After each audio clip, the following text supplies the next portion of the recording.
Pero at least, o karing buhok ka, okay, naghapon siya, kaya ano, anong Matabang pa. o, even po ng iyang pagkapan bitaw, ang iyang pagkakulor, wala ito nagpalak-palak. Mo po ni siya nindot, may malikayan mo ba? Ang uban mo ko kay palak-palak, bitaw ang color mo nang maglisod ko.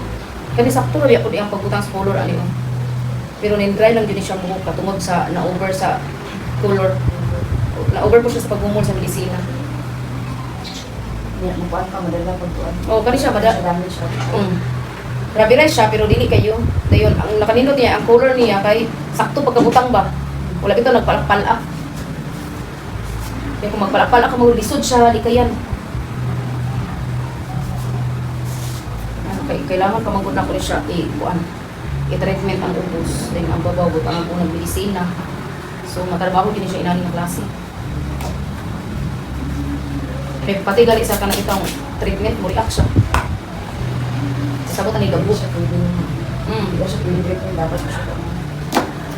Iagi ka po siya treatment, pero alalayan mo siya history o kanang hair protect.